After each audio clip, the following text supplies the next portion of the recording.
Sandra enfrenta desafios ao criar sua filha Vitória sozinha, após um casamento marcado pelo desamor e desrespeito. A chegada de Arnaldo promete uma nova dinâmica familiar, mas revela conflitos sobre a educação de Vitória.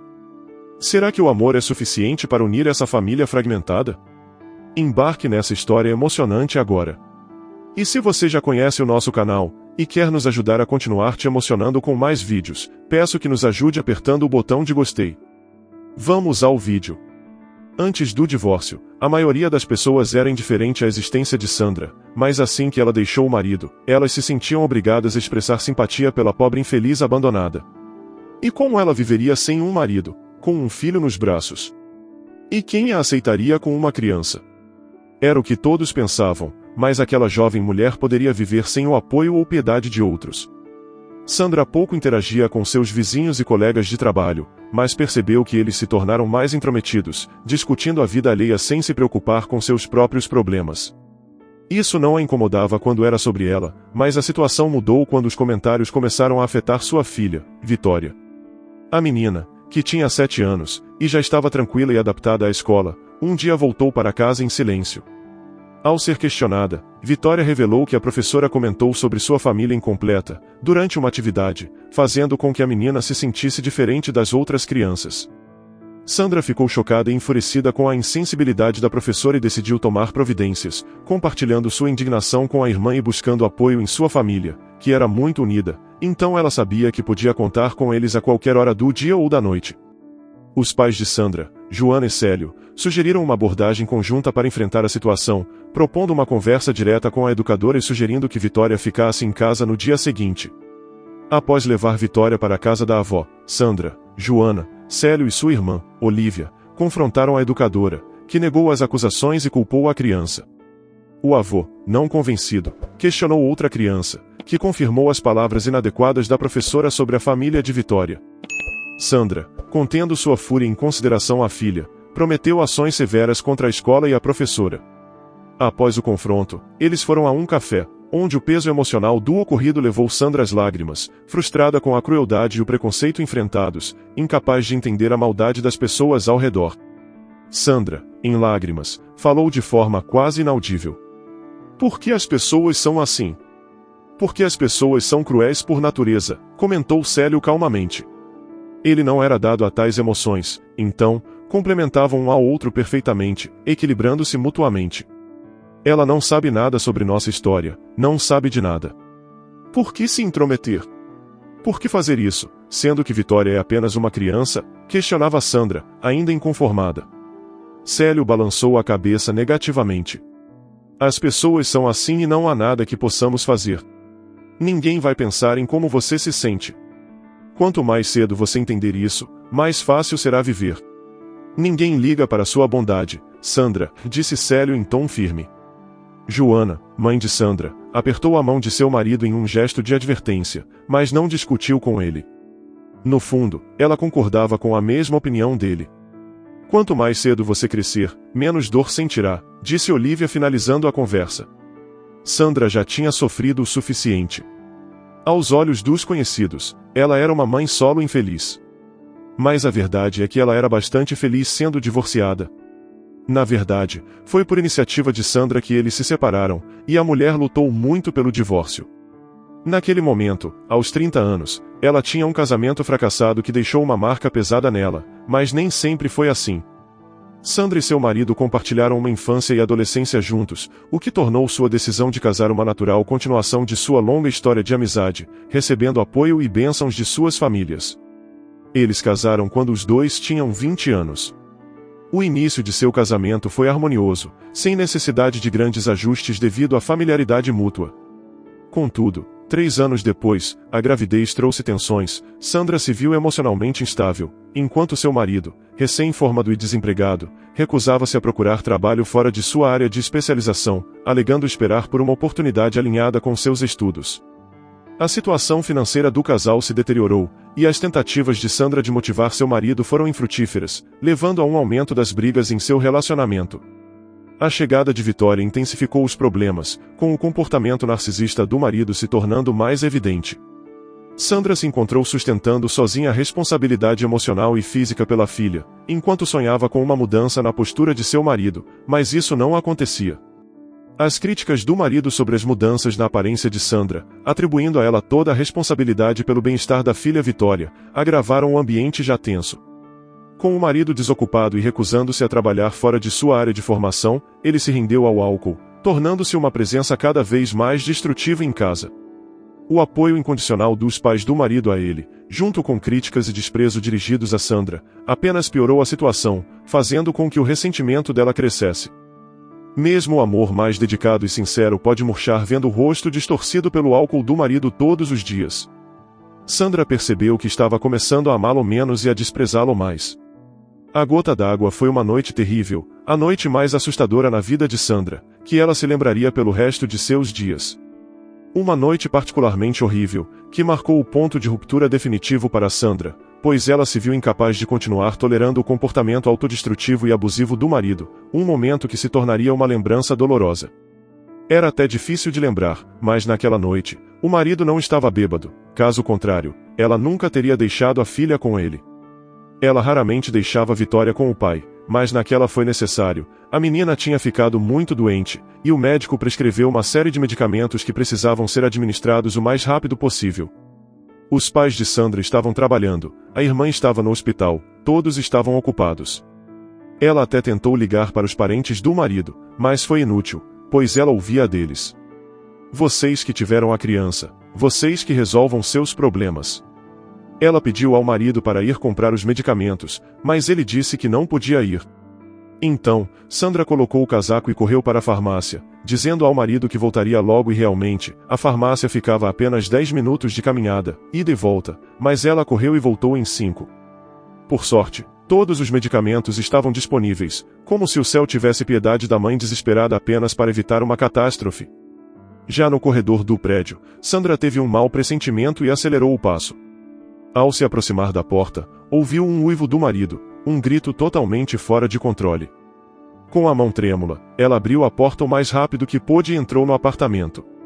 O marido estava em pé em frente à janela aberta, gritando a plenos pulmões, e Vitória em suas mãos.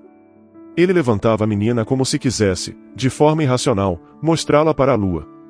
Sandra empalideceu, mas um momento de incrível impulso despertou nela, uma força que ela não se lembrava de ter antes ou depois. Em um instante, ela arrancou a criança das mãos estranhas, e com toda a sua força, socou o rosto do marido, exatamente no nariz. O homem caiu na cama, uivou ainda mais alto e mostrou os dentes para ela, enquanto Sandra, tremendo, abraçava a filha, aterrorizada com o que ela estava vendo. Ela não sabia o que ele pretendia, então correu para longe com sua filha nos braços.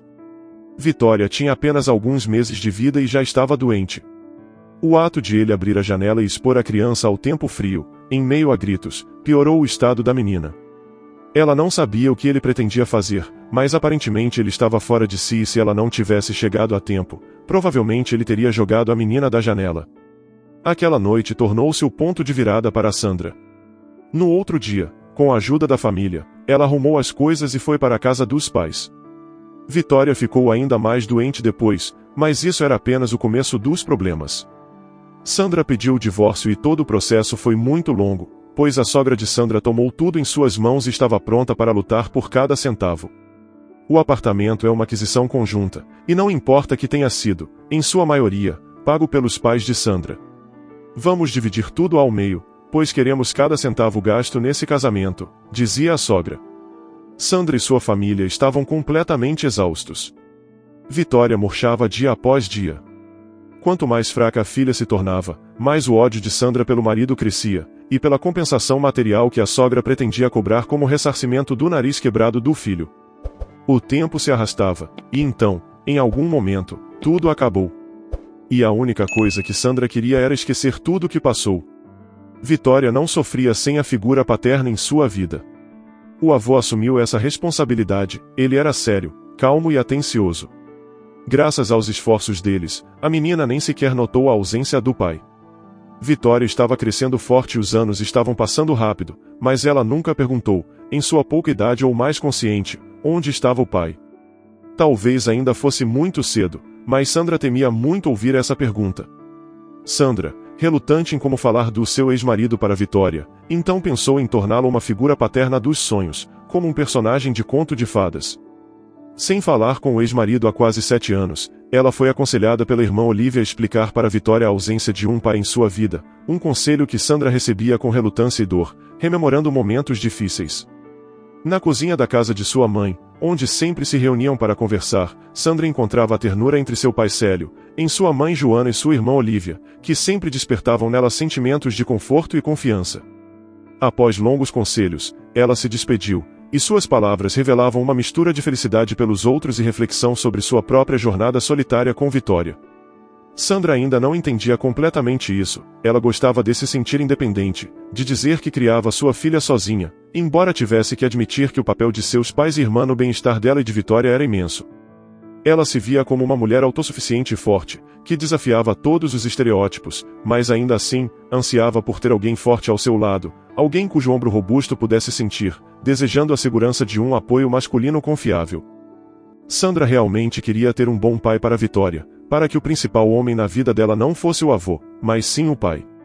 Mas, por alguma razão, ela se sentia terrivelmente envergonhada por esses pensamentos, como se houvesse algo de condenável neles. Afinal, o que há de errado em sonhar com uma família completa? Não sabemos se era do agrado do destino, mas foi nesse momento que um homem apareceu na vida de Sandra. Ele foi o primeiro homem após o ex-marido dela. Antes dele, ela não procurou ninguém, e então, de repente, parecia que uma faísca quase esquecida foi reacesa dentro de Sandra. O homem se chamava Arnaldo, e aparentemente era um jovem de família tradicional, onde o casamento e a família eram uma prioridade. Sandra estava inicialmente muito preocupada, pois ser cortejada era novidade para ela, e ela nem sabia de onde vinha esse preconceito. Diferentemente de outros pretendentes que apareceram na vida de Sandra, aos quais ela não deu chance, Arnaldo era calmo e não insistente. Mais tarde, ele mesmo disse: "Minha mãe me ensinou a respeitar as mulheres. Se uma mulher não quer interagir com você, não insista. Respeite os limites dela", disse ele em tom de sabedoria. Com o tempo, Sandra começou a entender que os avanços de Arnaldo eram muito delicados e cuidadosos. Por isso, ela gostou tanto dele. Ele a tratava como uma rainha, e por isso foi tão difícil confessar a ele que ela já havia sido casada e que tinha uma filha de seu primeiro casamento.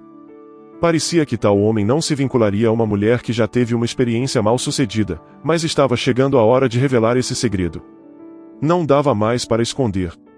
Então, em uma noite, Sandra confessou honestamente a Arnaldo tudo, como se casou quase 10 anos atrás, como teve uma filha 3 anos após o casamento, como se separou quando a menina tinha apenas alguns meses de vida e finalizou contando como era seu ex-marido. Arnaldo mostrou a sensibilidade habitual, não a interrompeu, mas prestou atenção em cada palavra de Sandra. Ela não desviava o olhar dos olhos dele, tentando ler qualquer julgamento neles, mas ao final de sua história, Arnaldo fez apenas uma pergunta: "Por que você não me contou antes?" "Tive medo", ela respondeu honestamente. "Pensei que, depois de saber, você não iria mais querer me ver. Eu estava esperando um momento, talvez quando você estivesse mais apegado e não conseguisse ir embora, fosse mais fácil contar", disse Sandra. Suas palavras talvez não a colocassem na melhor luz, mas às vezes a honestidade pode ser pouco atraente, disse Arnaldo, acenando compreensivamente logo após, se levantou da mesa. "Para onde você está indo?" Sandra perguntou, perdida. "Você está me deixando?" ela perguntava assustada. "Que bobagem você está falando?" Ele perguntou um pouco irritado. "Como eu poderia me tornar indiferente em 10 minutos? Só pessoas mais fazem isso, e eu estou indo aquecer o carro. Vamos comprar um presente para a menina, preciso conhecer ela." Assim, de maneira simples, tudo aconteceu. Sandra mal podia acreditar. Arnaldo não se assustou, não a insultou ou fugiu, ele ainda queria conhecer sua filha. Deve-se dizer que o encontro foi um sucesso. Vitória recebeu um enorme unicórnio de pelúcia sobre o qual sonhava, o que a deixou bem disposta em relação ao potencial novo membro da família. Embora o gesto de dar presentes possa ser interpretado como uma maneira de ganhar afeto, Sandra enxergava em Arnaldo o pai ideal para Vitória. Sua gentileza com a menina e Sandra, sua paciência e disposição para brincar marcaram a natureza de seu relacionamento. Quando Arnaldo pediu Sandra em casamento, ele fez questão de seguir todas as formalidades, incluindo buscar a aprovação de Vitória, que, seriamente, concedeu sua permissão para o casamento. Ao planejar a convivência, Arnaldo se preocupou em encontrar um lar adequado para eles. Com o tempo, Arnaldo assumiu o papel de padrasto, esforçando-se para estabelecer uma conexão com Vitória, que estava acostumada a ser apenas ela e sua mãe. No entanto, as tentativas de Arnaldo de integrar Vitória nas responsabilidades domésticas revelaram diferenças nas visões de educação entre ele e Sandra, especialmente quando ele criticava a falta de colaboração da menina em casa, evidenciando um desafio em sua nova dinâmica familiar. As discordâncias educacionais entre Sandra e Arnaldo não eram comuns, devido à paciência de Arnaldo, mesmo assim a tensão crescia. Em uma discussão, Arnaldo expressou preocupação com o comportamento de Vitória, classificando-a como preguiçosa por não realizar tarefas simples, como cuidar do gato. Sandra, ferida pelas críticas ao modo como criava sua filha, confrontou Arnaldo, defendendo sua autonomia na educação de Vitória. Arnaldo, depois que refletia sobre a conversa, agradecia a Sandra por fazer ele ver suas falhas, uma resposta que surpreendeu Sandra, misturando sentimentos de mágoa e surpresa pela receptividade dele às críticas. Esse diálogo deixou Sandra confusa entre a validação de suas preocupações e a ousadia de Arnaldo em questionar suas práticas parentais, antecipando uma revelação surpreendente no dia seguinte. Chegando em casa mais tarde do que o habitual devido aos malditos relatórios, que não desapareciam por mais que se trabalhasse pesado durante todo o trimestre, Sandra suspirou irritada, precisando respirar fundo para não causar uma cena. Então, ela se aproximou lentamente da cozinha, respirando suavemente e ouvindo discretamente vozes vindo do quarto da filha. O que ela ouviu a deixou pasmada. O que é isso que eu vejo? Arnaldo falava com desagrado. Olhe para si mesma. O que você vê?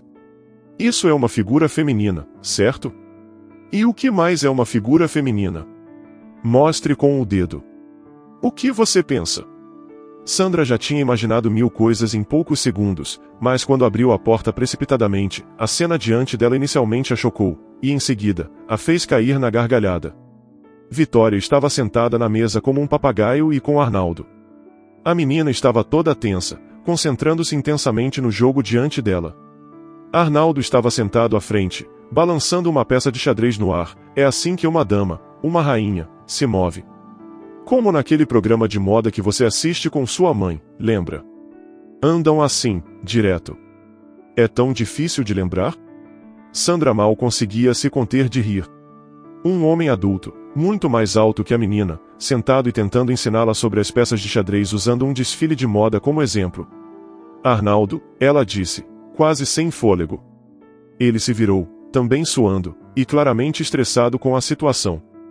Ela sabe escrever, conhece números, mas xadrez, nem as peças ela sabe, disse ele inconformado. Agora eu sei, Vitória retrucou irritada, chutando uma das peças do tabuleiro e orgulhosamente apresentando para a mãe. Isso é um peão. Você é minha espertinha, Sandra disse com carinho, abraçando sua filha. Arnaldo continuou a resmungar ao fundo que teria sido mais fácil se fosse menino. Quando perguntavam a Sandra quando ela percebeu que Arnaldo era realmente o homem, ela sempre se lembrava dessa noite, dessa desastrosa partida de xadrez. Anos depois, Vitória, já mais velha, facilmente alcançou o 2º grau de xadrez, mas a dama permaneceu para ela, para sempre, como uma mulher com uma coroa. E Arnaldo tornou-se o pai que ela nunca teve. Você acha que o próprio pai teria tentado contra a vida de Vitória? Você acredita que Sandra tomou a decisão correta em não fazer questão da presença do ex-marido na vida da filha? Compartilhe sua opinião nos comentários. Se você gostou dessa história emocionante, peço, por favor, que deixe um gostei neste vídeo e compartilhe com seus amigos. E este outro vídeo que está aparecendo em sua tela agora, também é muito comovente, e certamente também vai te emocionar. Se inscreva no canal para não perder nenhuma novidade, e até o próximo vídeo.